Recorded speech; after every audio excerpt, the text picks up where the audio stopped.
bertemu kembali. Kita bersyukur bahwa kita dalam Tuhan, sehingga kita dalam keadaan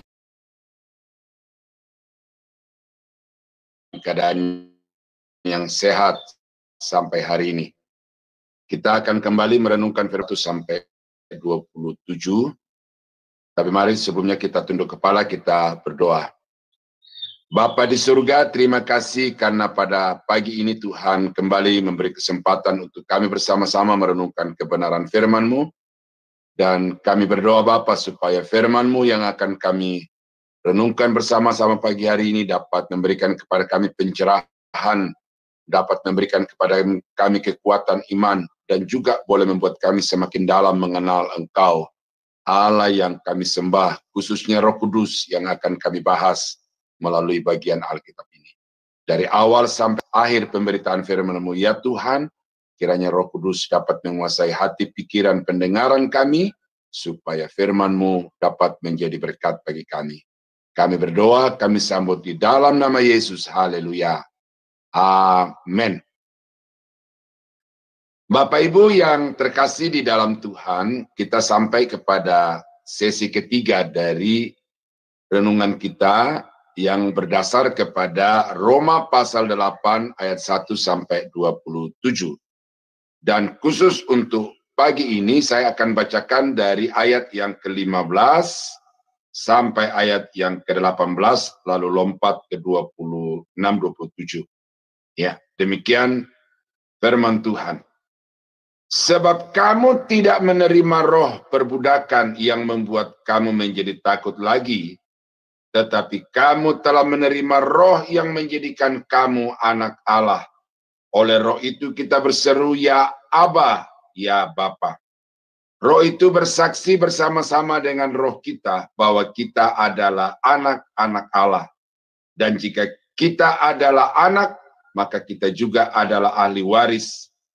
Maksudnya orang-orang yang berhak menerima janji-janji Allah yang akan menerimanya bersama-sama dengan Kristus, yaitu jika kita menderita bersama-sama dengan Dia, supaya kita juga dipermuliakan bersama-sama dengan Dia. Ayat yang ke-26 dan 27 berkata, demikian juga roh membantu kita dalam kelemahan kita, sebab kita tidak tahu bagaimana sebenarnya harus berdoa, tetapi roh sendiri berdoa untuk kita kepada Allah dengan keluhan-keluhan yang tidak terucapkan. Dan Allah yang menyelidiki hati nurani mengetahui maksud roh itu, yaitu bahwa Ia sesuai kehendak Allah berdoa untuk orang-orang kudus. Nah, puji Tuhan saudara, demikian pembacaan firman Tuhan. Nah, ini merupakan kelanjutan dari bagian-bagian sebelumnya, dan kita tetap di dalam judul peranan Roh Kudus dalam kehidupan orang-orang percaya yang berlandas kepada Roma pasal 8 ayat 1 sampai ayat yang ke-27.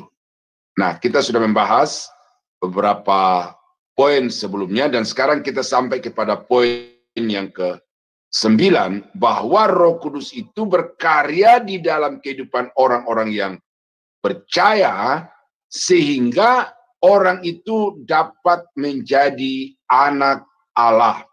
Ayat yang ke-15 sampai ayat yang ke-17, sebab kamu tidak menerima roh perbudakan yang membuat kamu menjadi takut lagi, tetapi kamu telah menerima roh yang menjadikan kamu anak Allah. Dan dengan roh itu kita dapat berseru, ya Aba, ya Bapa. Jadi di sini kita melihat bahwa roh menjadikan. Jadi kita tidak ujuk-ujuk jadi anak Allah, tetapi kita menjadi anak Allah karena kita dijadikan anak Allah oleh Roh Kudus. Berarti Roh Kudus itu bekerja di dalam kehidupan saudara dan saya, sehingga saudara pada akhirnya menjadi anak Allah, menjadi milik Allah, menjadi ahli waris Allah. Ya. Roh itu bersaksi bersama-sama dengan roh kita bahwa kita adalah anak-anak Allah. Jadi roh itu meyakinkan di dalam roh kita, di dalam hati kita, bahwa kita ini adalah anak Allah. Oleh karena itu jangan sungkan, jangan segan, jangan takut menghadap Allah, karena orang-orang yang sudah didiami oleh Roh Kudus, ya, orang itu serta-merta menjadi anak Allah, dan oleh karena itu maka orang itu adalah anak kesayangan Bapa. Sehingga saudara sebagai anak-anak Allah bebas untuk datang kepada Tuhan di dalam kondisi dan keadaan bagaimanapun, apapun masalah persoalan yang saudara hadapi, maka Bapa akan menerima saudara seperti seorang bapa menerima anaknya. Saudara bisa melihat gambar ini, bagaimana bapak ini menggendong anaknya, atau ini kalau dari gambar ini cucunya, tetapi sama saja, ya. Seorang bapak sedang menggendong anak di dalam gendongan yang penuh kemesraan, penuh kasih sayang, yang juga penuh dengan sukacita yang terpancar dari senyum bapak itu dan kenyamanan anak itu di dalam gendongan sang bapaknya. Nah, ini satu gambaran yang saya bisa ambil, visualisasi yang saya bisa berikan kepada Bapak Ibu, bahwa orang-orang yang memiliki roh Allah di dalam dirinya, orang itu menjadi milik Allah.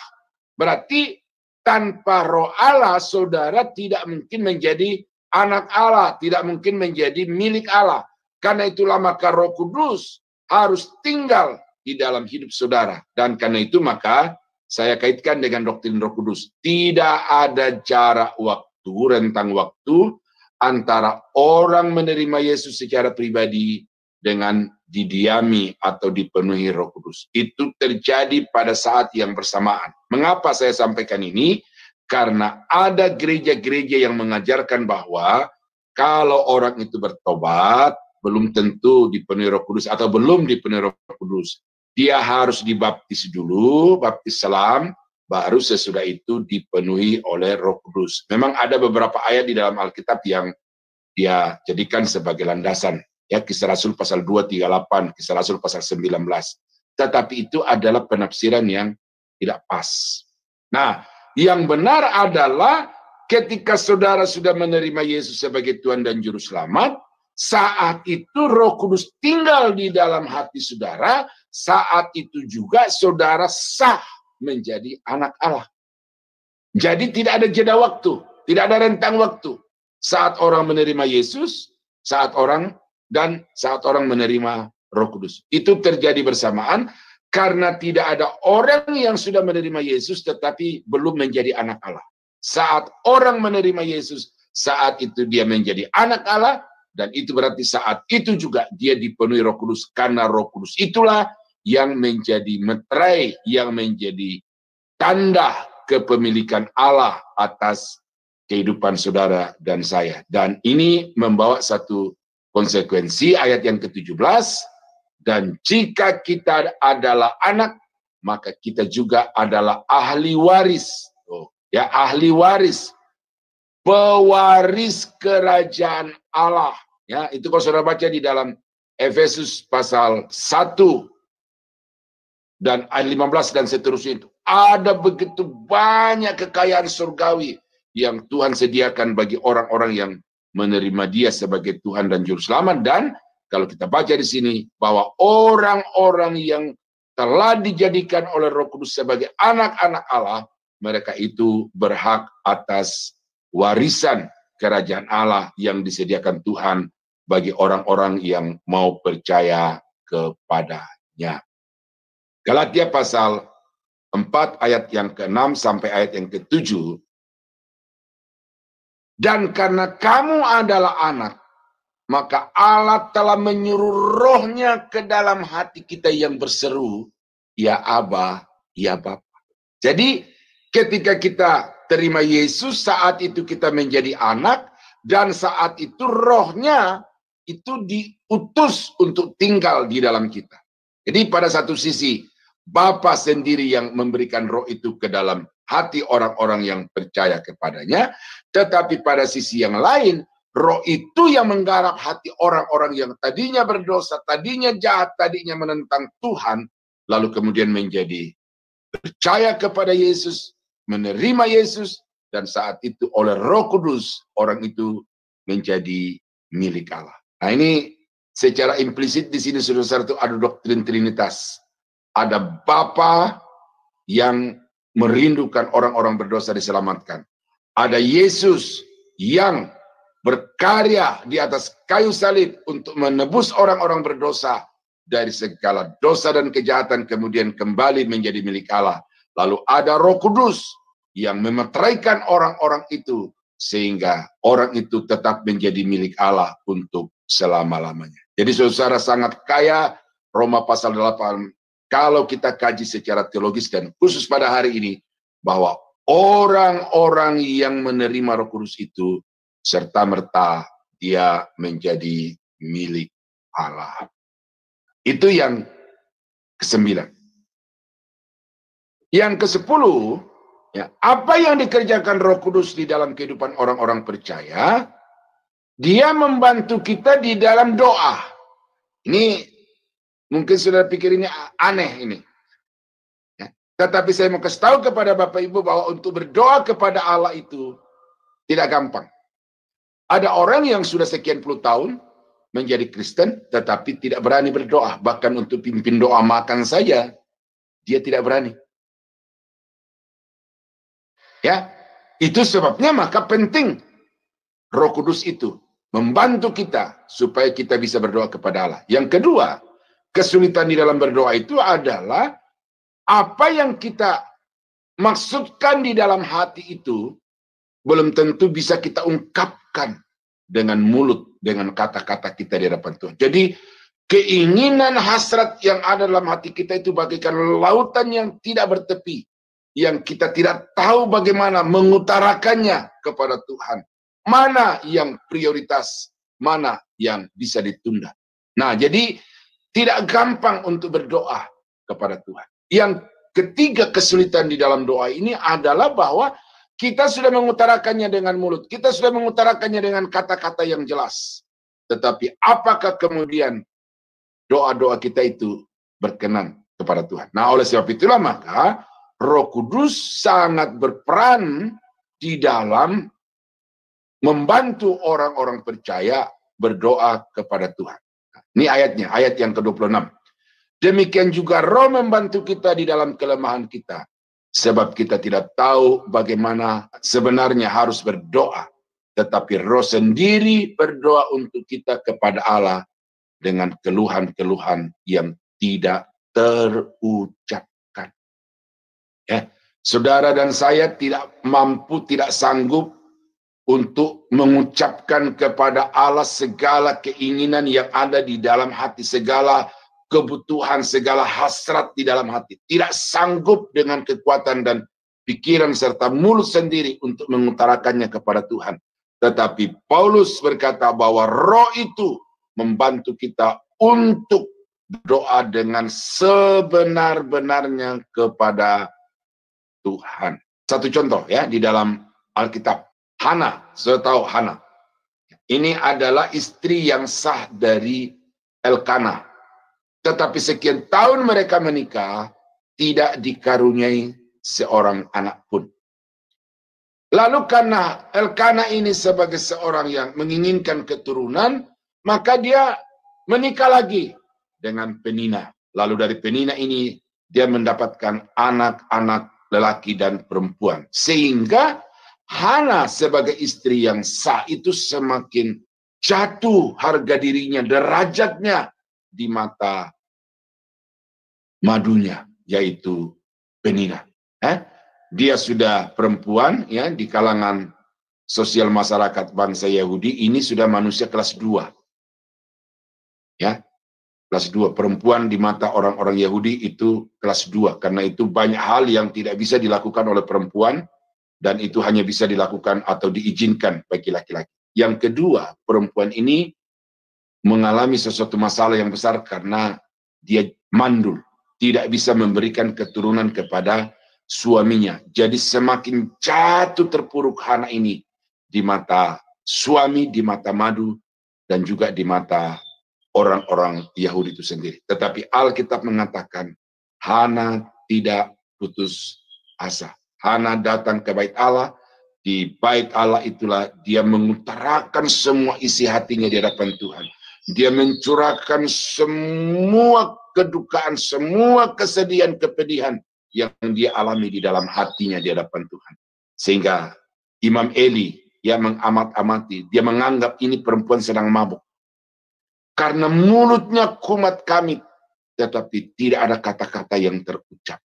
Nah lalu si Eli menegur, tetapi kemudian Hana berkata, Tuanku, aku tidak sedang mabuk, tetapi karena betapa beratnya kepedihan yang kutanggung dalam hatiku, maka aku berdoa secara demikian. Nah, saudara lihat di situ, bahwa Hana tidak mengucapkan kata-kata untuk mengutarakan apa yang ada dalam hatinya. Hana tidak sanggup untuk mengucapkan dengan kata-kata apa yang dia rasakan, apa yang dia butuhkan di dalam hatinya. Tetapi dengan roh dia dapat menyampaikan semuanya itu kepada Tuhan, dan Tuhan memahami. Sehingga katakan 1 tahun kemudian Hana balik lagi ke bait Allah, dan dia sudah datang di dalam gendongannya ada seorang anak laki-laki yang dia mempersembahkan kepada Tuhan seperti yang dia nasarkan di dalam doanya setahun yang lalu. Nah itu contoh konkret saudara, bahwa mulut kita terbatas, pikiran kita terbatas, tetapi roh mampu mengutarakan kepada Allah segala sesuatu yang kita doakan, yang kita inginkan di dalam hati. Nah ini, Yakobus pasal 4 ayat 2 dan 3, ini kontradiksi, persoalan baru di dalam doa kita. Ya, kamu mengingini sesuatu, tetapi kamu tidak memperolehnya. Kamu membunuh, kamu iri hati, tetapi kamu tidak mencapai tujuanmu. Lalu kamu bertengkar dan kamu berkelahi. Nah, bertengkar dan berkelahi di sini di dalam tafsiran itu membunuh untuk mendapatkan apa yang dia inginkan itu. Berkelahi, membunuh untuk mendapatkan apa yang dia mau dari orang-orang lain. Kamu tidak memperoleh apa-apa karena kamu tidak berdoa. Atau kamu berdoa juga, tetapi kamu tidak menerima apa-apa karena kamu salah berdoa. Tuh, berdoa tapi salah. Mengapa? Karena apa yang kamu minta itu hendak kamu habiskan untuk memuaskan hawa nafsu.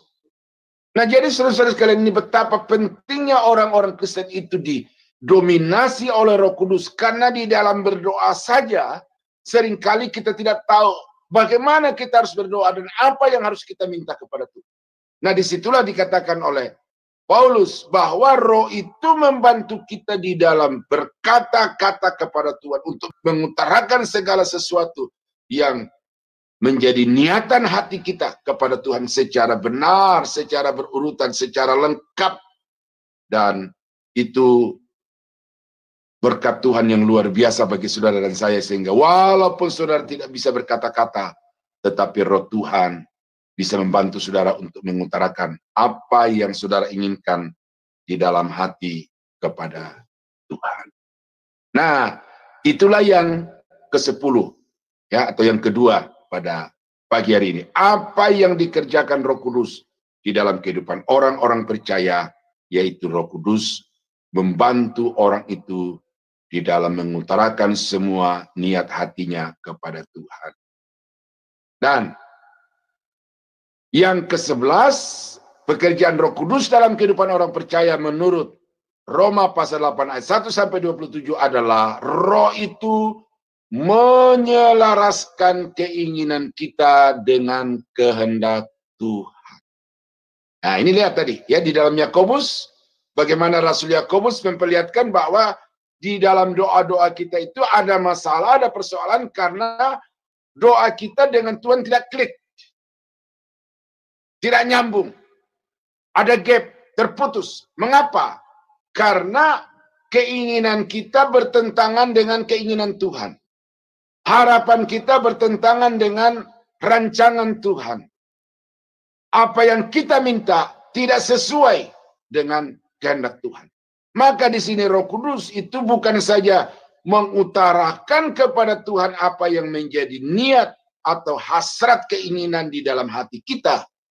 Tetapi kemudian Roh Kudus juga serta-merta itu menyelaraskan, ya, memadukan antara keinginan kita dengan keinginan Tuhan. Ini tidak gampang, saudara, ya, karena saudara tidak akan bisa tahu secara persis apa yang Tuhan inginkan di dalam hidup saudara. Itu sesuatu yang rahasia yang hanya Tuhan yang tahu bagi saudara. Tetapi kemudian apa yang saudara doakan, apa yang saudara inginkan untuk Tuhan bekerja di dalam hidup saudara itu, maka Roh Kudus bisa membantu saudara sehingga apa yang saudara minta itu adalah hal-hal yang dikehendaki oleh Tuhan. Barang siapa yang berdoa kepada Tuhan dengan memaksakan kehendak, maka orang itu bisa menerima, tetapi akan berdampak buruk di dalam kehidupan orang itu. Saya mau kasih contoh. Bangsa Israel berdoa minta raja kepada Tuhan. Bangsa Israel berkali-kali datang kepada Samuel untuk minta supaya dia diberikan raja seorang manusia, sama seperti bangsa-bangsa yang ada di sekitar mereka. Ini adalah permintaan yang sama sekali tidak diinginkan oleh Tuhan. Tuhan berkata, aku adalah rajamu, aku adalah pemimpinmu yang bertanggung jawab atas segala keamanan, atas segala kesejahteraanmu. Percayalah kepadaku. Itu Alkitab berkata begitu. Tetapi bangsa Israel, karena ingin seperti bangsa-bangsa yang ada di sekitarnya, yang ada raja, yang ada pemimpin manusia di tengah-tengah mereka, maka mereka meminta Samuel untuk memberikan kepada mereka itu seorang raja. Lalu akhirnya Tuhan berkata kepada Samuel, Samuel, turuti kemauan mereka. Bukan engkau yang mereka tolak, tetapi aku yang mereka tolak. Karena itu berikan kepada mereka seorang raja, tetapi beritahukan bahwa apa yang menjadi konsekuensi dari pemaksaan keinginan untuk mendapatkan seorang raja itu, mereka juga akan dapatkan konsekuensinya, akibatnya, yaitu anak-anak mereka akan diperbudak oleh raja itu dan seterusnya dan lain sebagainya. Saudara baca itu di dalam kitab 1 Samuel. Nah, jadi saudara-saudara, berdoa kepada Tuhan itu sangat sulit. Ya, salah satu kesulitan yang terberat adalah bagaimana kita menyelaraskan keinginan kita dengan keinginan Tuhan. Bagaimana kita menyelaraskan keinginan kita dengan kekudusan dan kesucian Tuhan. Karena Tuhan tidak mungkin akan memberikan sesuatu yang kita minta, tetapi sesuatu itu bertentangan dengan rencana dan karakternya. Nah, karena itulah saudara-saudara yang kekasih dalam Tuhan, maka Roh Kudus itu berperan sangat penting di dalam kehidupan orang-orang percaya, karena Roh itu membantu kita untuk menyelaraskan semua yang kita harapkan itu dengan apa yang Tuhan mau beri kepada kita. 1 Yohanes pasal 5 ayat yang ke-14. Dan inilah keberanian percaya kita kepadanya, yaitu bahwa Ia mengabulkan doa kita. Tuhan selalu bersedia untuk menjawab setiap doa saudara. Yang terkecil kayak apapun, Tuhan siap untuk mengabulkan. Tetapi syaratnya adalah jikalau kita meminta sesuatu kepadanya menurut kehendaknya. Banyak orang Kristen kecewa, tinggalkan gereja, tinggalkan persekutuan, bahkan kemudian marah kepada Tuhan. Hanya karena dia berkata, saya sudah berdoa berbulan-bulan bahkan bertahun-tahun, tetapi Tuhan tidak kunjung menjawab doa saya. Apa sebab? Nah ini, bahwa apa yang kita doakan itu tidak seperti yang dikehendaki Tuhan. Bahwa apa yang kita minta kepada Tuhan itu adalah sesuatu untuk memuaskan hawa nafsu kedagingan kita. Ya, seperti Yakobus tadi katakan. Oleh karena itu maka di dalam kita berdoa kepada Tuhan itu kita juga harus bergumul supaya apa yang Dia kehendaki itu diberikannya kepada kita. Nah, Tuhan tidak akan memberikan kalau tidak dikehendaki. Nah, apa yang dikehendaki Tuhan itu sudah dinyatakan sebagian di dalam Alkitab. Contoh begini, saudara. Ya, ini cerita lucu di dalam kelas waktu saya masih di PGAK, ya, tahun 81 sampai 84. Tiba-tiba kami bercanda di dalam kelas, lalu ada teman yang mengisahkan tentang latar belakangnya, bahwa dia itu dulu nakal, sehingga dia dengan teman-temannya itu suka mencuri ayam tetangga, lalu mereka potong diam-diam di tempat yang sunyi. Nah, anehnya teman ini berkata, waktu dia mau makan bersama-sama dengan temannya ayam hasil curian itu, mereka berkata, kami berdoa bersyukur kepada Tuhan untuk berkat ini. Nah, lalu ada teman yang nyeletuk juga dengan cerita teman itu. Waktu kamu mau melakukan niat itu, apakah kamu minta pertolongan Tuhan? Ya, dia sadar, ya tidak mungkin dong. Masa kami mau minta tolong Tuhan menyertai kami di dalam mencuri ayam tetangga. Tetapi kok di ujungnya kalian memakan bersyukur kepada Tuhan karena kalian anggap itu pemberian Tuhan. Nah, jadi ini contoh-contoh konkret saudara yang saya berikan kepada saudara, bahwa ada banyak orang yang berdoa kepada Tuhan itu hanya karena ingin memuaskan selera kedangingan, hawa nafsu rendahan yang dia miliki di dalam dirinya itu. Ada tetangga-tetangga yang lebih kaya dari kita sebagai orang Kristen. Posisinya di kantor mungkin sama derajatnya dengan suami dari Bapak Ibu sekalian. Nah, tetangga ini dia melihat tetangganya yang lain bukan anak Tuhan tetapi kok tajir gitu. Dia bisa memiliki TV yang tidak seperti yang dia miliki, lalu dia berdoa kepada Tuhan, Tuhan, ya, saya anakmu, anak raja segala raja. Tetanggaku dia bisa punya TV yang besar, bagus. Masakan saya sebagai anak raja tidak diberikan Tuhan TV yang seperti itu. Nah, jadi saya membaca dari doa itu bahwa keinginannya adalah supaya dia bisa seperti tetangga. Supaya dia punya kekayaan materi yang sama dengan tetangga yang bukan anak raja. Lalu dia anak raja harus lebih daripada itu, minimal setara dengan itu. Nah, jadi orang ini berdoa bukan untuk kemuliaan Tuhan, tetapi berdoa untuk supaya dia bisa tidak malu sama tetangga.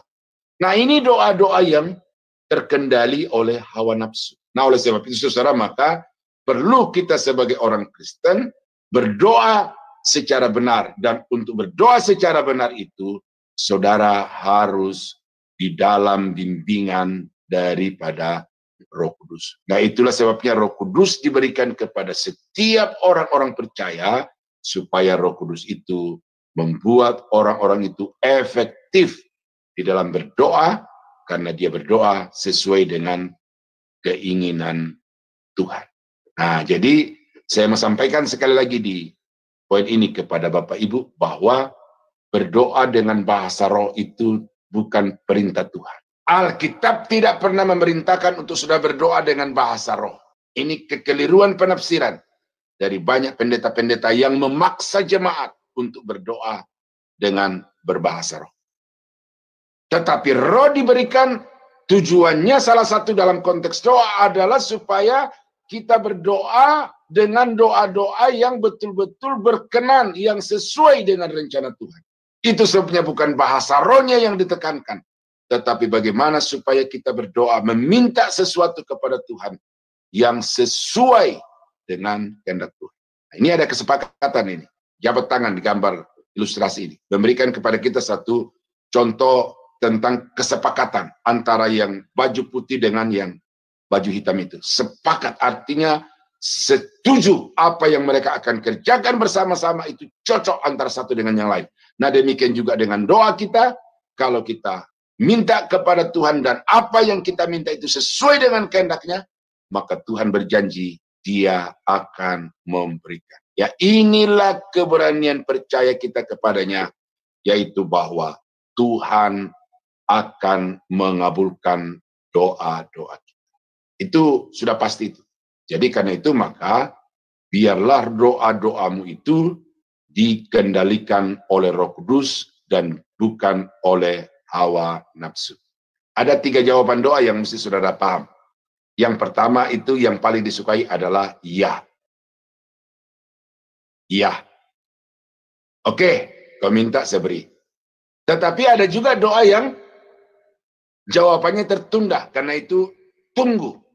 Karena ada waktunya, ada saatnya. Alkitab berkata, segala sesuatu ada waktunya. Demikian juga dengan jawaban doa saudara-saudara, itu ada waktu Tuhan tersendiri.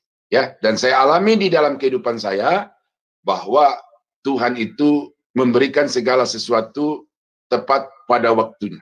Ya, saya akan berangkat ke Aceh untuk melakukan satu pelayanan KKR dan seminar, dan saya bersyukur bahwa Tuhan sediakan dananya tepat pada waktunya. Dan yang ketiga jawaban doa itu adalah tidak. Kau minta bertalu-talu bahkan dengan air mata darah, aku tidak memberi. Karena itu adalah sesuatu yang bertentangan dengan kehendak dan rencana.